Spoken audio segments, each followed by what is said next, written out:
Hello and welcome to the Things You Thought You Knew, the A-Level Philosophy podcast. I'm your host, Ryan Little, and today I'm joined by Kenneth Ehrenberg. Hello. How are you today? Doing well, thanks. So before we get into Kantian Deontological Ethics, would you like to quickly discuss your background with philosophy, how you got into it, what you're doing at the moment? Sure, I actually started philosophy not around the same time you did, actually. I started when I was about 16 years old. I got into it originally because before that, I started secondary school the year before that, and I did competitive debate, but I was a novice debater. This was a kind of, we did policy debate at the time. And I was in a school that was very competitive, had a very competitive debate program, and I just barely didn't make the cut for the varsity team.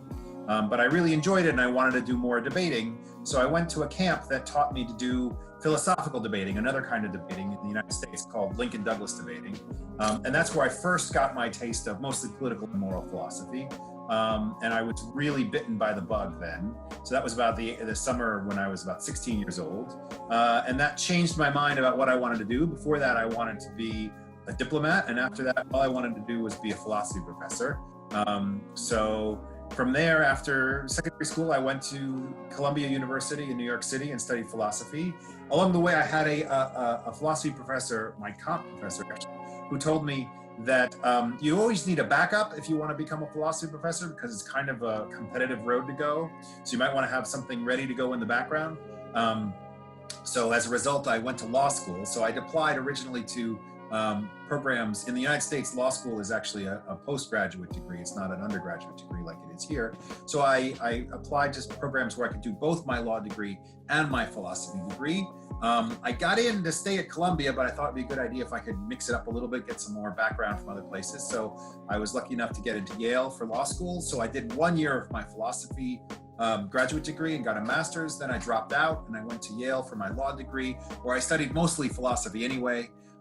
They were very flexible about the way the program was structured. You could study a lot of whatever you wanted. So I studied a lot of philosophy of law. Then I practiced law for 2 years and kind of begged to come back and finish my PhD in philosophy at Columbia. So that's what I did. And then my first job was teaching philosophy at at Buffalo, the State University of New York in Buffalo. And then I got another job teaching philosophy at the University of Alabama, which was in Tuscaloosa. And then from there, just about 3 years ago, I got a job here at the University of Surrey in the law school, teaching philosophy of law, which is my main area of expertise, philosophy of law. Surrey doesn't have a philosophy department, but it has a very strong program in legal philosophy. Half of its teachers, of its staff members, are philosophers of one stripe or another, and we have probably the biggest concentration of professional legal philosophers maybe in the world. We have something called the Surrey Center for Law and Philosophy, which is online. You can check it out if you're interested. Cool, so the Surrey Center of Law and Philosophy, if anybody wants to check that out. Yeah, Surrey Center for Law and Philosophy. Yeah. I'll make sure to put a link to that in the description then. So what is your biggest interest in philosophy? Just like, what do you enjoy the most about it? So I mostly work in, I have a book that I wrote in 2016 on what would be called the social ontology of law. So ontology is the study of what exists. It's kind of a branch of metaphysics. It's like, what's the nature of existence? And so one big question is, what's the nature of law? That's a big question that legal philosophers ask.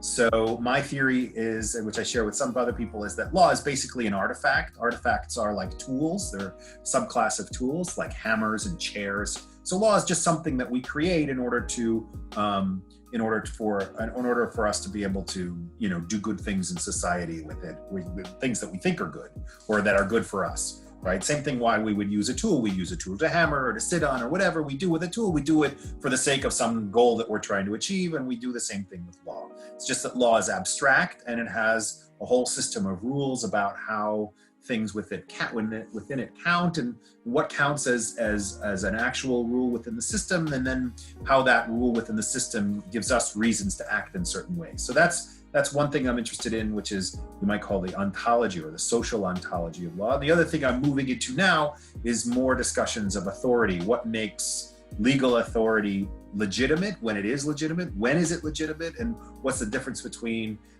legal authority or governmental authority and other forms of authority like your parents or maybe police officers, which are sort of like legal authority, but in a different way, or teachers or religious leaders, maybe even in the workplace, your boss is a kind of authority, those kinds of authorities. What's the difference between that and the legal authority? What are the differences between what makes one legitimate?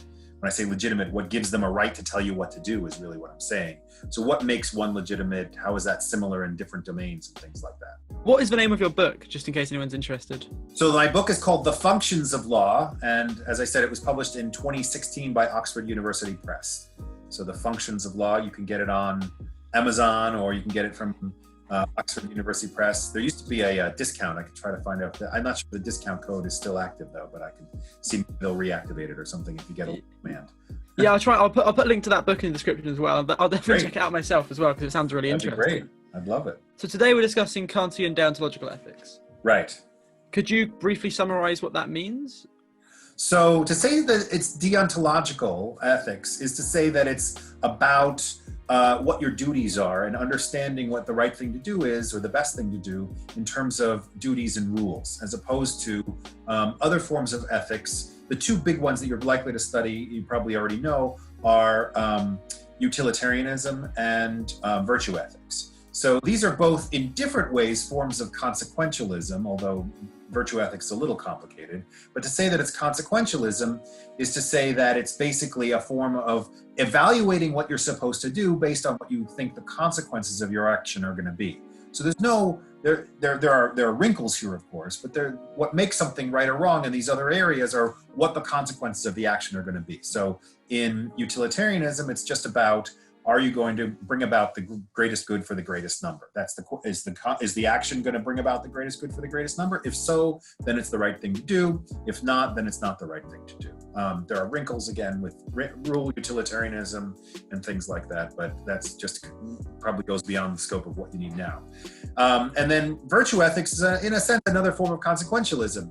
Is the consequence of your action ultimately going to be that you are inculcating a good form of your character? Are you increasing your goodness of character by acting in that way?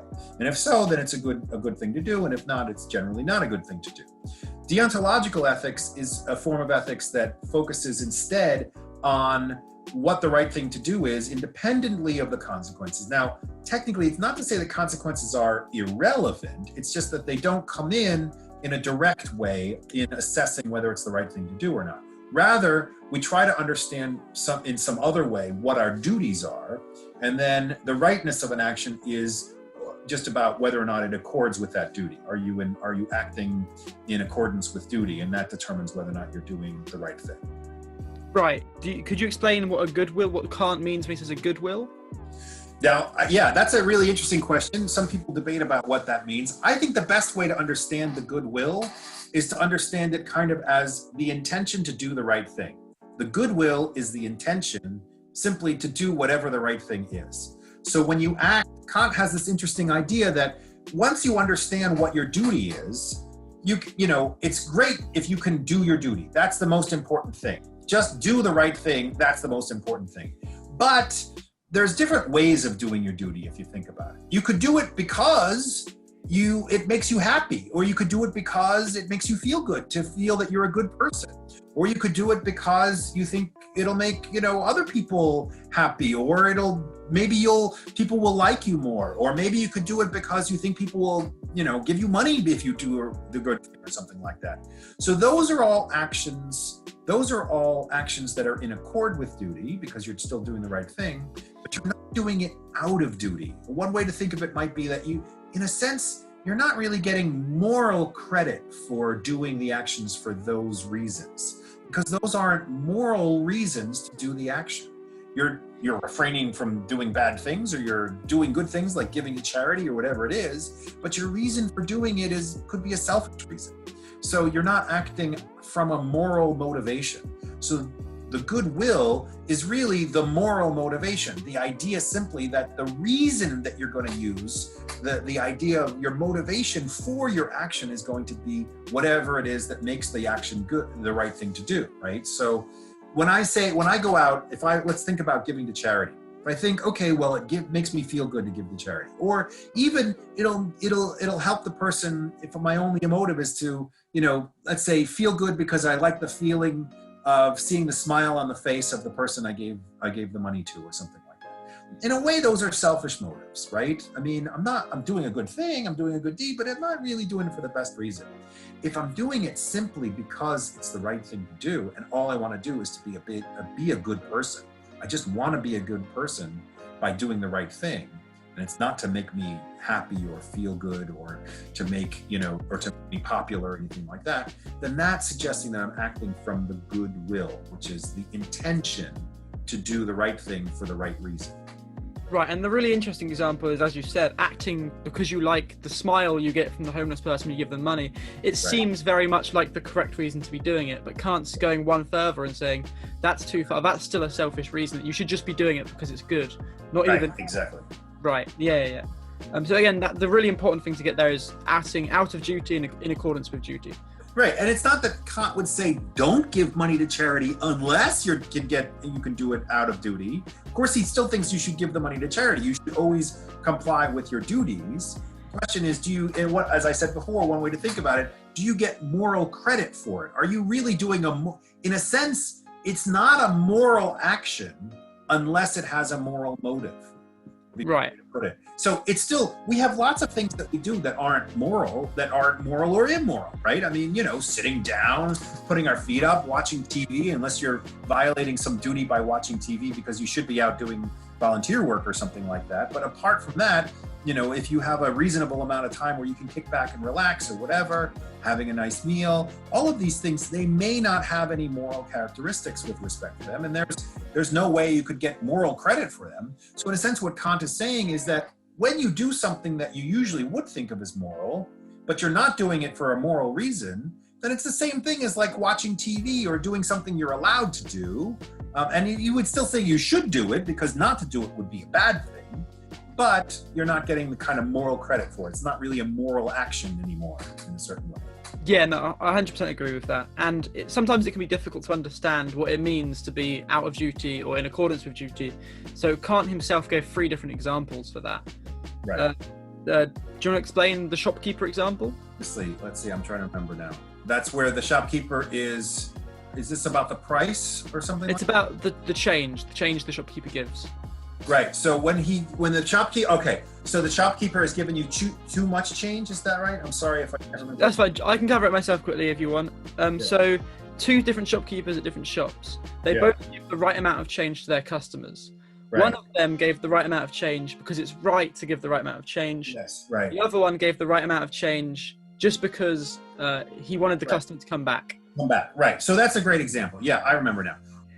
So the person who gives the right amount of change because it's the right thing to do, that person is acting out of moral duty and is acting from the moral duty to do the right thing. And therefore, as I said, they get kind of moral credit. They're doing a moral action.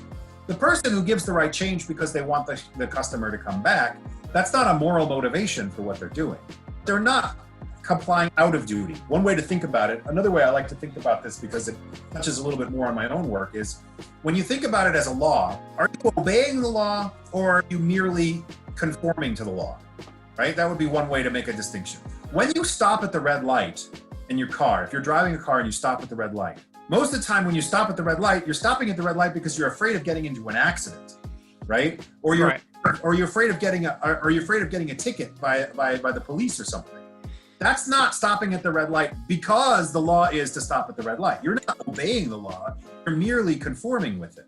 To obey the law is to stop at the red light, but just because that's the law, right? Right. The reason to stop at the light is that it's the law that's supposed to stop at the light. So when you apply this to a moral situation, the only way to say that you're acting morally is to give the correct change because it's the right thing to do, and not because you expect the person to come back into your shop. This also, by the way, touches, and I don't want to skip ahead, on the distinction between a categorical imperative and a hypothetical imperative, right? So we can talk more about that if you want, but the basic idea is that the person who is giving the change because they want the customer to come back is following a hypothetical imperative. I will give the correct change because I want this person to come back. In a way, that's a very contingent, it's not It's a contingent way of doing the right thing. Yeah. Contingent upon them coming back. If you knew for a fact that they weren't going to come back, then your reason for doing the right thing evaporates. Whereas the person who does it because it is the right thing, their motivation for doing the right thing doesn't evaporate because it doesn't depend on a consequence that may or may not happen. Right. The point about deontology and consequences. When you make morality depend on consequences, and you realize that consequences may or may not happen, you never know for sure what's going to happen. Then once you knew a situation in which the consequence you thought was good was not going to happen, then that would no longer be the right thing to do. The right thing to do should be the right thing no matter what, right? And so even if the guy doesn't come back, it's still the right thing to give the correct change. So how do you figure out, what the correct motivation is to make sure that you're always going to do the right thing and not depending on whether or not the guy's going to come back? Exactly, because you could say, like with the shopkeeper example, if a tourist from out of town came to the shop and the shopkeeper knew they were going home the next day, the shopkeeper who does it because it's right will give the right change, but the shopkeeper who does it because he wants the customers to come back, he might not give the right change anymore. So it's like looking at your values and seeing, do you always stick to them? Right. I mean, but even if there was a situation in which you could imagine where it's not about whether they're going to come back, like you do it because you want to see the smile on their face or something like that, you can still say it's still very contingent. Because what if this person just has a frowny face? Then all of a sudden you're like, well, maybe I won't give him the correct change because he has a frowny face. I'm not going to see a smile, Exactly right. Yeah. Everything dependent on consequences is contingent. And once it's contingent, it's not universal. It's not always going to lead you to the right thing. That's the insight that Kant had. Right. So again, Kant had 3 examples. The other 2 were the depressed man and the charitable person. Yeah. I'll briefly go into the depressed man, but the charitable person we won't go into for time. So the depressed man is a really interesting one, and one that's kind of difficult to understand. But basically, he's saying someone who's happy continues their own life because they want to continue their own life, because they're having a good time, they're enjoying it. Whereas the depressed man continues his life because it's the correct thing to do. He wants to die, but he preserves his life because it's the morally right action. Yeah, so this is a very interesting facet of Kant that people like to talk about a lot. And it's a really some people it really resonates with their intuitions, and some people it doesn't resonate with their intuitions. The idea is that that's lying behind this is that the only time you can be really sure that you're doing something for the right reason is when you don't really want to do it anymore, right? So if you're doing it despite the fact that you don't want to do it, then you've got better evidence that you're actually doing it out of duty, that's the only reason left for you to do it. And if you do it then you're doing it for the right reason. Whereas if you have these other considerations, well, I'm maintaining my life because I'm happy and it makes me feel good to be alive. I mean, again, you're complying with your duty, but you're not getting any moral credit for that. It's not really a moral action anymore because you're not doing it for the moral reason. You're doing it for another reason because it makes you happy.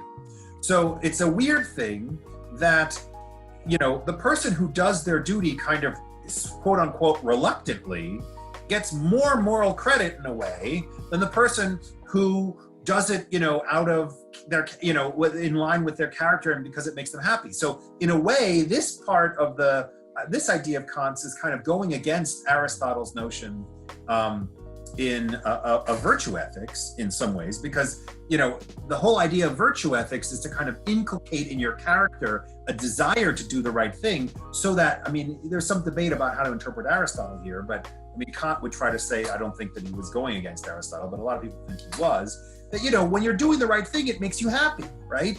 According to Aristotle, that's what you're trying to do. You're trying to make it so that you get happiness, you get flourishing and good feeling and all those things, happiness from doing the right thing, and you want to do the right thing and it makes you happy. That's the character you're looking for. Kant says, well, once you get that, then now you're not doing it you don't have the right reasons anymore. You're doing it not out of duty, you're doing it because it makes you feel good. So, if you want to say, so it's interesting because some people think that's a bad side of Kant, and some people say, well, there's something there that kind of speaks to our understanding about when you really want to be sure that you're doing something for the right reason, it's got to be because you're reluctant to do it. That you would rather not have to do it, but you feel you have to, and that's the only reason you're doing it. That's right.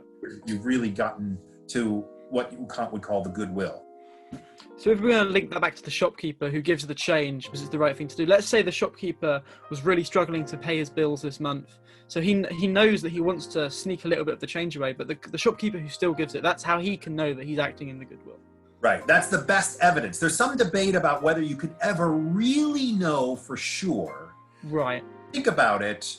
You know, there's always the worry. There's always a baseline worry that, well, you know what? It makes me feel good to feel that I'm doing the right thing. You know, it actually, I can kind of keep my head up high a little bit to know I'm a good person because I'm doing the right thing, even when my back is to the wall financially or whatever.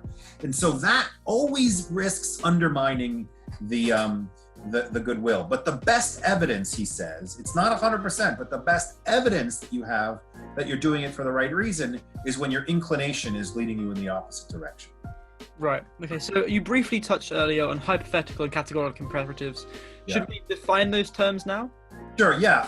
So a categorical imperative, it's a weird word, but maybe by understanding what a hypothetical imperative would be, it would be the best way to understand it. So first, the other thing that he talks about is maxims. So maybe if I explain a maxim, right, explain what an imperative is, and then I can explain the difference between hypothetical and categorical.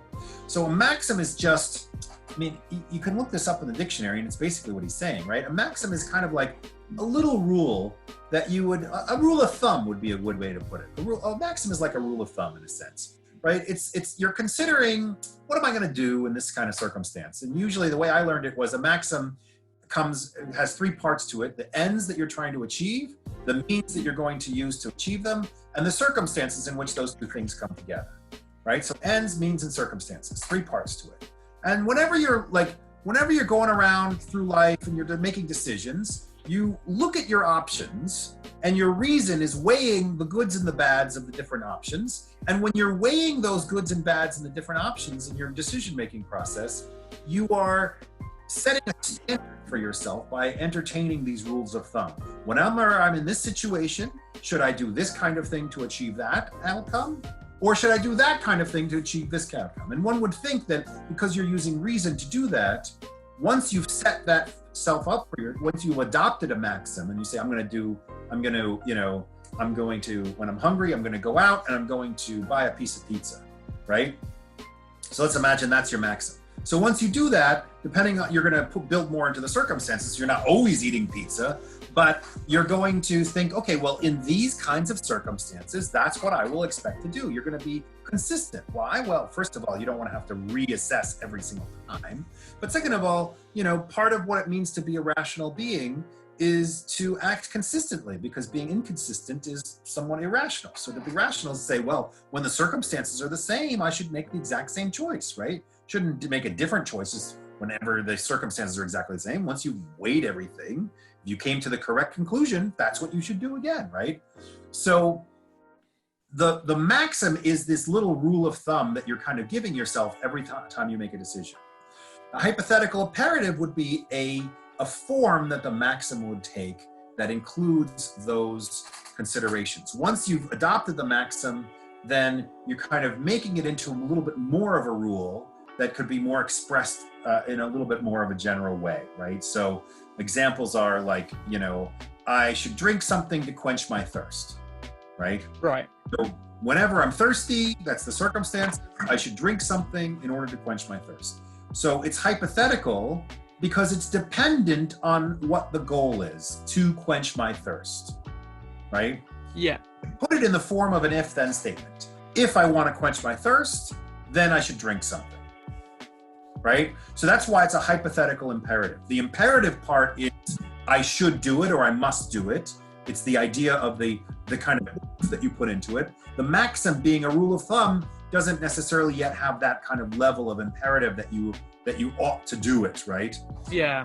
You've adopted it and you made it more into an imperative, then you're saying, in order to do this, I ought to do that. In order to accomplish this goal, I ought to, drink something or go get the piece of pizza or whatever it is, right? So that's the imperative part. It's hypothetical because it's dependent upon the goal, or the end, if you will, the end being whatever it is you're trying to achieve. And that's what makes it hypothetical, because you could put it into a form of an if-then, right? If I reach that goal, then I will do this. Categorical imperative is one that doesn't depend on a goal. And it's weird to use the word categorical here. It's kind of a weird translation, but if you looked it up, you'd see it in one of those lower down definitions. So it has like 2 or 3 definitions. You see it lower down. It's an imperative that applies to a whole category of beings, if you will. So the hypothetical imperative, each one only applies to that goal, right? Each one is dependent on that goal. A categorical imperative is an imperative that would apply to all rational beings, the category of rational beings, right? So we are rational beings. We're partially rational. I mean, we're rational beings, but we also have what we call, kind of animal urges, right? So we're kind of mixed beings, and that's very important for Kant, because when he compares us, he thinks of us, he thinks we're in between, the beasts and the angels. For him, angels aren't necessarily the kinds with the halos and the wings and all that. They are simply rational, fully rational beings that don't have any kind of animal urges to distract them. The thing that makes us free beings, freedom is a complicated idea, but the thing that makes us free beings for Kant is that we have this tension between reason telling us what the right thing to do is, and our animal instincts that potentially may lead us away from the right thing, right? Right, yeah. So categorical imperative is simply an imperative that applies to all rational beings, the category being rational beings. Go ahead, sorry. Yeah, that's fine. So to briefly sum up effectively, a maxim, when you're forming a maxim, you need to specify the action, specify the circumstances, and then specify the end. Yeah. And then to quickly just kind of sum up what a categorical and hypothetical imperative is, because they're quite hard to sum up. But the way to think of a hypothetical one is X is good if it leads to Y, which, as you said earlier, consequentialism. And then a categorical imperative would be X is good regardless of what it leads to. So you could just say X is good. Right. The form that the imperative, the thing the one wrinkle I would say to try to improve upon what you said a little bit is to try to maintain the form of an imperative when you're explaining what it is. So instead of just saying it's good or the action is good, the idea of the imperative is that it's got an oomph towards action behind it. It's something you ought to do. So I ought to, or I must do this, right? So it's not just simply that it's good to do. It's that I gotta do it. I ought to do it. I must do it because, in the hypothetical example, in the hypothetical imperative, because of the goal. If I want this, then I must do this. If I want to quench my thirst, I must drink a drink. Whereas imperative, I must do it merely because I'm a rational being. As a category of rational beings, since I'm a member of that category of rational beings, I must do it. So instead of X is good if it leads to Y, I ought to do X because it leads to Y for the hypothetical. I ought to do X. I ought to do X because I want Y, would be right. Yeah, because I want Y. Yeah, and then categorical, it would just be I ought to do X because X is good. Right. So is there anything else you want to say about hypothetical and categorical imperatives? Yeah, the formulations, but how we get from what the idea. One of the things that's really interesting about Kant is the whole idea of a categorical imperative for Kant automatically leads to what its content is. Right. The difference between that and a hypothetical imperative. Hypothetical imperatives, they depend a lot upon, all of these contingent considerations. What is your goal? What are your capacities? What are your talents? What are your abilities? Right? What can you achieve? What can't you achieve? You can't do things. Kant says ought implies can, which means if you can't do something, you're not going to say I ought to do it, right? Right. If you know how to drive, you're not going to say I'm going to drive to the store to get the piece of pizza when I'm hungry, right? I mean, you're going to call Domino's and they're going to deliver because you don't know how to drive. So the imperative is going to be all these contingent factors. The categorical imperative, although it still depends on the idea of ought implies can. You can't have something to do that you're not able to do. The very idea is what is something that all rational beings should always do. right? And this is where it starts to get complicated. So the first formulation, we can tell you what the formulation, then I can get there from the very idea of a categorical imperative. So the first formulation is act only on those maxims whereby you can at the same time will that it should become a universal law, right? So what does that mean? So first of all, we talked about what maxims are. You're entertaining maxims, you're deciding, right? So you still have all of the maxims still have ends, means, and circumstances. So the ends are still in them, right? You're not going to do something for no reason at all. You still have reasons to do those things, and those things are going to be tied to what you're trying to achieve. So the idea is that you should always act rationally. Now, here's the thing that gets really, it's fascinating when you think about it, but it's a little complicated.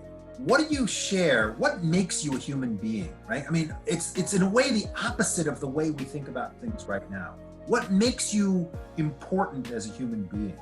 For Kant, it's your capacity for reason, right? And the interesting thing that's a little bit the opposite, we think of what makes us human beings as what makes us unique, you know? What makes us important is that we're all special and we're all different from each other. And I'm not trying to say that's wrong, but for Kant, it's the opposite. It's what makes us all the same that makes us important. Right. Right? And what makes us the same is our capacity for reason. Reason is what binds us together. Reason is what makes us human. Our ability to reason. And that's what we don't share, according to him, with the animals. That's what raises us above the animals, according to him. And reason is the same for everybody. Given the exact same set of circumstances and considerations, every rational being would come to the exact same conclusion about any given situation. The thing that pulls us in different directions, that's our animal nature, right?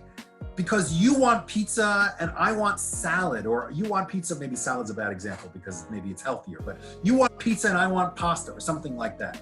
Because that's a contingent fact about our taste in food or something. Right.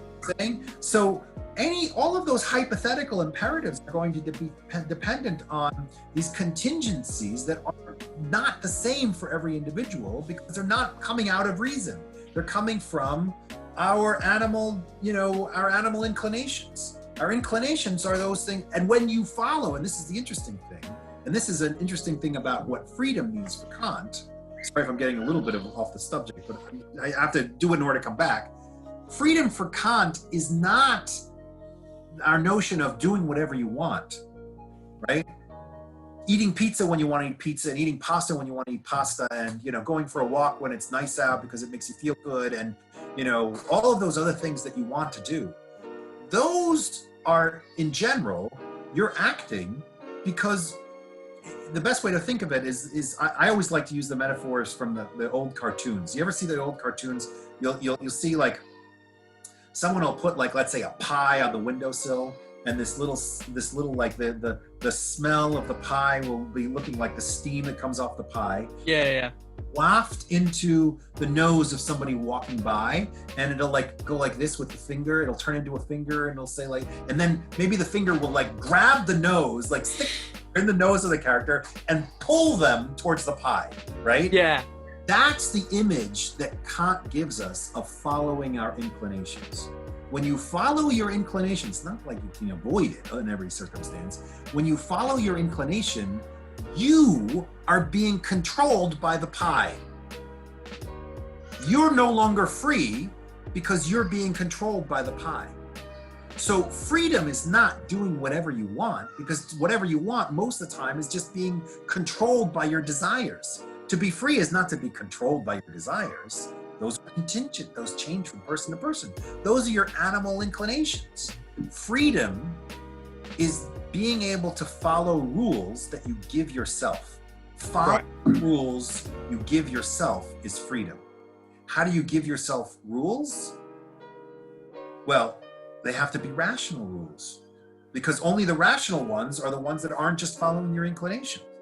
So once you start thinking about following rules you give yourself, you realize that in the end, you basically would give yourself the same rules that every other rational being would give themselves. Because if it's not something a rational being would give to him or herself, then it's probably coming from inclination.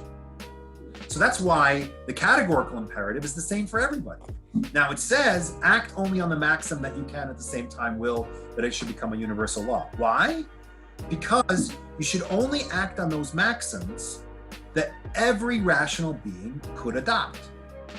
So if you were to imagine making it not a maxim, but making it a law that everyone would have to follow, would it still make sense to act on that maxim?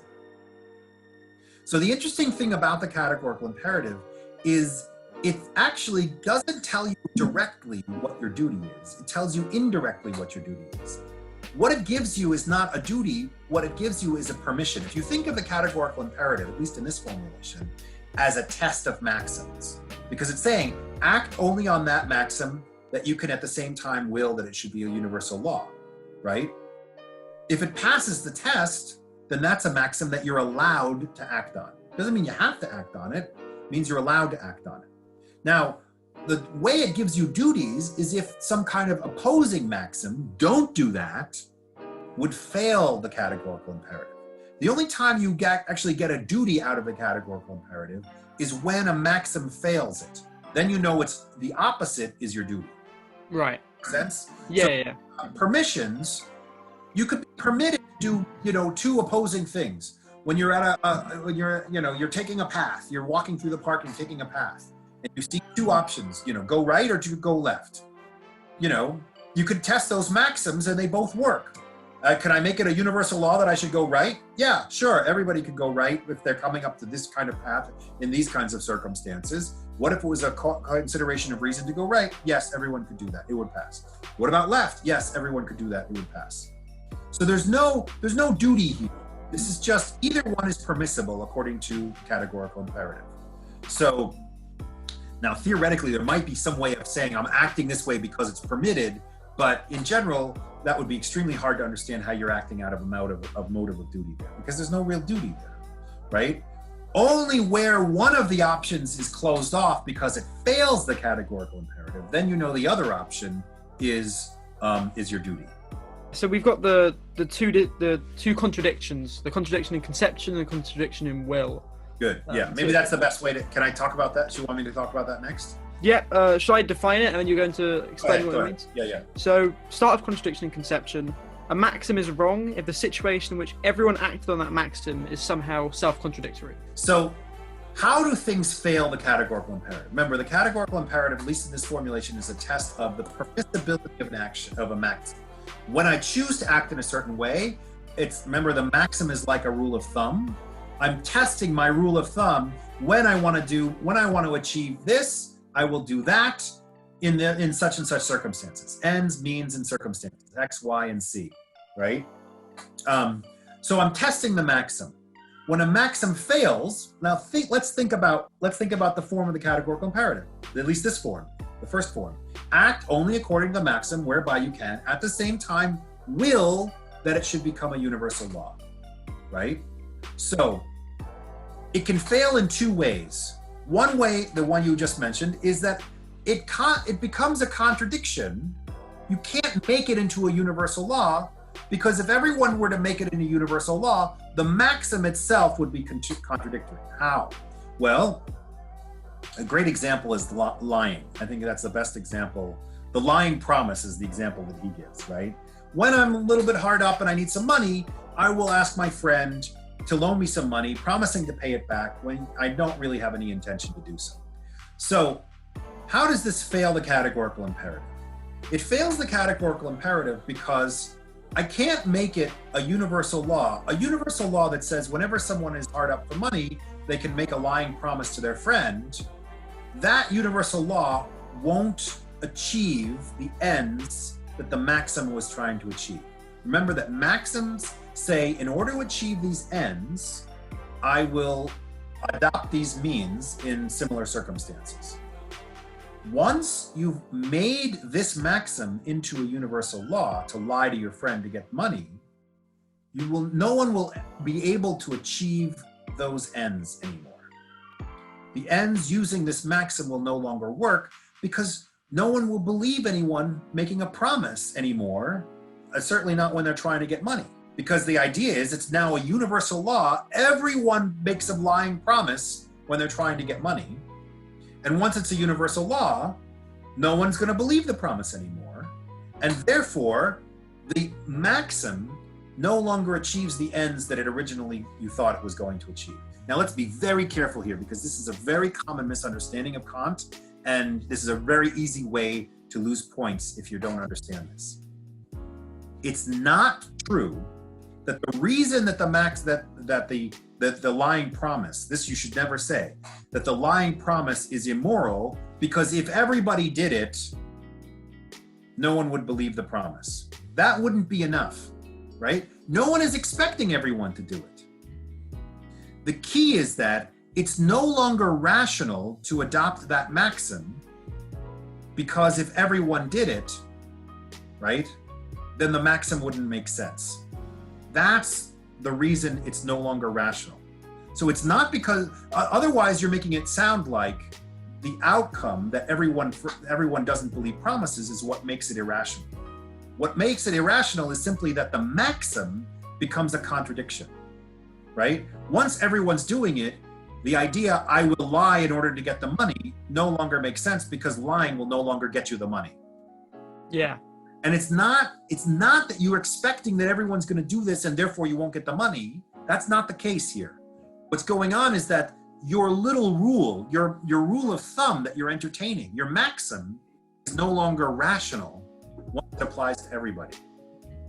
Now there's some very interesting background reasoning for this, right? Which is that, again, if you remember that what makes us rational is what we have in common. So this idea about the universal law is that, it applies to everyone because it's what we all have in common, our reason. And what we have that's not in common is all these different animal urges and inclinations and things like that. So the idea of making it a universal law is the idea that it should apply to everyone, because if it only applies to me, something that only applies to me can't be a categorical imperative, because that only applies to some things that contingent about me. It's not the same for everybody else. So it must be about something that's just a contingent fact about me, that I happen to be a certain height, that I happen to be a man, that I happen to have a beard, that whatever is contingent, that could change from person to person. That's just contingent. That's not has anything to do with reason, really. And therefore, when we're applying the rule, the categorical imperative to, say, can I only act on the maxims that should become a universal law? The reason we want to universalize it is the idea that when we say it's universal, we mean we apply it to all rational beings, independently of what makes us different. So we can't make exceptions for ourselves, because by making an exception for yourself, you are literally taking yourself out of the group of rational beings. You're relying on something that's not about you, that's rational and therefore universal. You're relying on something about you that's just contingent, that may or may not have happened, right? And so it becomes contradictory when, in this case, when you can't make sense of a rule that would say do X in order to achieve Y, when doing X, if it's done by everyone, would no longer achieve Y. It's no longer rational. Does that make sense? I 100% think so. I also think the contradiction in conception just makes the most sense to me out of the two.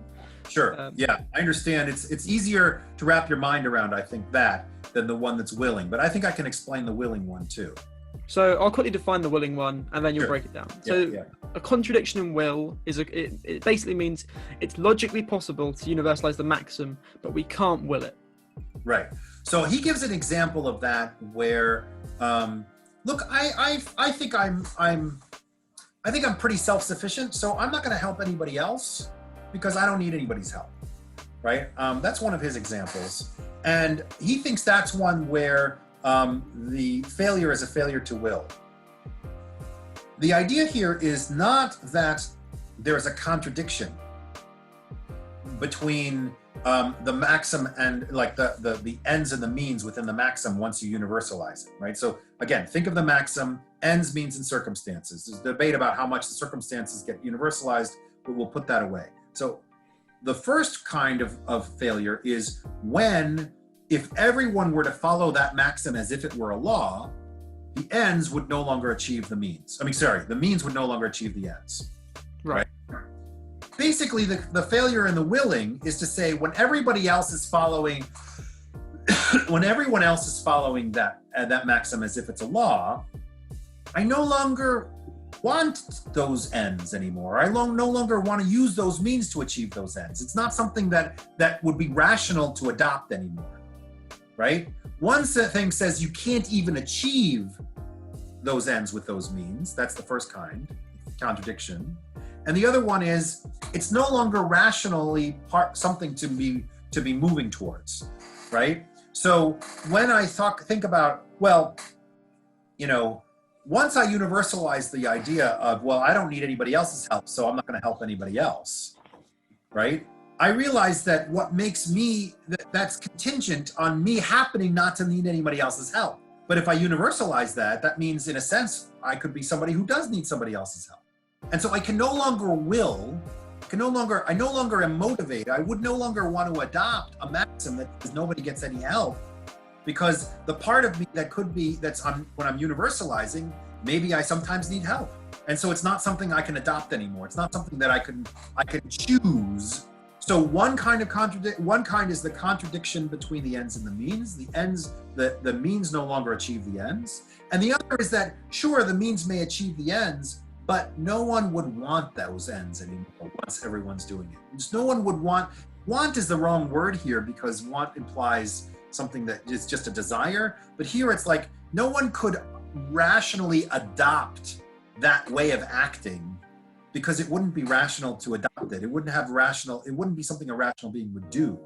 Not because of a contradiction, just because it wouldn't be something to adopt as a goal anymore for a rational being once it's universalized. So a contradiction of conception means the ends no longer achieve the means. The means no longer achieve the ends once it's universalized. Therefore, it's perfectly impermissible to do that. You may never tell a lie, period. That's what this says, right? Or at least you may never tell a lie in order to get money. Yeah. But whatever. I mean, that's a perfect duty because you know exactly what you're supposed to do. But the helping one is a little bit more complicated, because I can't adopt or make it my will that people shouldn't help each other. That isn't a contradiction, but it's not something I can will. So what's the duty that you get out of it? The duty is to help people. But how much help, right? I can't use the categorical imperative in this formulation, at least, to figure out exactly how much charity to give. So giving charity is an imperfect duty because it arises out of an inability to will the opposing maxim. The opposing maxim being not to give charity, right, or not to help people. And because it's not a contradiction, but it's an inability to will that maxim, it doesn't tell me exactly what I'm supposed to do. It says help people, but it doesn't say exactly how or how much. So in order to do how or how much, you would have to iterate this a little bit. You'd have to come, in every instance of a decision-making procedure, you'd have to make a choice between different options. And maybe sometimes those would give you results. So I know now that I'm supposed to help people, but I don't know how much. Now I'm walking down the street and I have, a pound in my hand, and I'm thinking, I'd like to buy a stick of gum, and there's a homeless person there asking for money, right? Now I can test this specific maxim. Do I give the pound to the homeless person versus go buy the stick of gum? And maybe I can get a perfect duty out of this situation. But the general duty to give charity, I can't. That's not a perfect duty, because it doesn't tell me in general how much to give or to whom. So the final thing we need to talk about for the syllabus is the second formulation of the categorical imperative. Okay. So do you want to explain what that is? Sure. So that says, act in such a way that you treat humanity, whether in your own person or in the person of any other, never merely as a means to an end, but always at the same time as an end. Okay, so the underscore here is merely. I think a lot of people who make mistakes with the second formulation forget about the word merely. It's perfectly okay to treat other people as means to an end, right? You don't have to say it's never good to treat people as means to an end. Well, first of all, let's see, what does it mean to treat someone as a means? basically, it's to use them in such a way that you're using them in order to accomplish something for yourself that's not in some way something that they participate or could participate in rationally. So the lying to get money example could be thought of in this way too. When I lie to somebody in order to give me money, to manipulate them, I am using them. I'm using their rationality. They're deciding how to act too. And I'm manipulating their rationality. Oh, he's promising me something, so I'll get it back, so it's okay to give it to him. I'm manipulating their way of thinking. They're thinking about ends and means and moving those things together. I'm manipulating that to my own end. I'm manipulating that for my own good. I'm manipulating them, in essence, right? So I'm using them to get something out of them. I'm using their reason to get something that their reason couldn't really adopt or participate in. So to use someone as merely a means and not as an end. To use them as an end is to, another way to put what it means to use someone as an end is to be able to say, I'm doing it for their sake. Could you ever lie to someone to get them to give you money and say, well, I'm lying to them to get them to give me money for their own sake? It's hard to imagine, right? I mean, right. You think somehow there's some weird situation where they're too rich and you're going to give the money to charity and you're doing it for and they're going to do it in their name. I don't know. There's some way of maybe making it up. But in general, if it's just you and your friend, you're lying to them because you're in the hard position and you want them to give you some money. You're not doing it for their sake. You're doing it for your sake. Exactly. Yeah. To use someone as an end is to say that they could be the reason. You could do it for their sake. You could be doing something in order for them, for their own good, so to speak. So I mean, I guess the one thing I'd say is the way Kant puts it is lying undermines their power to make rational choices by depriving them of the truth to make an informed decision. Exactly. Which is a good way of kind of summing it up. Yeah. Which means we have a moral duty not to make false promises. Right, exactly, because you're testing the maxim, right? So when remember that the categorical imperative tests maxims, and when they pass, that means they're permissible. So right. Pass, that means the opposite is your duty. So yeah, I think we covered everything. Thank you. That was a really good discussion. Thank you, Kenneth. Just a reminder to everybody, do you want to talk about your book on the website again, just so people don't forget? Sure. The website is let me just tell you the actual addresses if you'd like that. It's the Surrey Center for Law and Philosophy. It's Surrey it's SURREYCENTRE Center LP.org for Surrey Center LP for Law Philosophy.org is our website. And my book is called The Functions of Law by Oxford University Press. I mean, I'm definitely going to be checking the book out myself. I recommend anybody who's listening does as well. Thank you for joining me today, Kenneth. All right, thank you. Good luck with your exams. Thank you for listening to The Things You Thought You Knew, the A-Level Philosophy podcast. I'm really sorry this episode ended up being so long. I was hoping to make it into a 2-part episode, but I couldn't find a natural stopping point halfway through. Make sure to check out Kenneth Ehrenberg's book and the website. I'll make sure to link them both in the description. And while you're at it, make sure to check out The Things You Thought You Knew on Instagram and Facebook, and we had to shorten it for Twitter to @YouThoughtYouKnew. We also have a website now, so make sure to check out the website. It's got links to everywhere you can listen to the podcast, as well as all our social medias, and it also has a link to all the resources that are mentioned in the episodes to the podcast. The cover art for this podcast was done by Grace Bulchin, and you can find her on Instagram @jinx.artx. Next week, I'm going to be discussing the tripartite view of knowledge with Benjamin Jones, so I hope to see you all then. Until then, have a wonderful week. I hope you're all doing okay.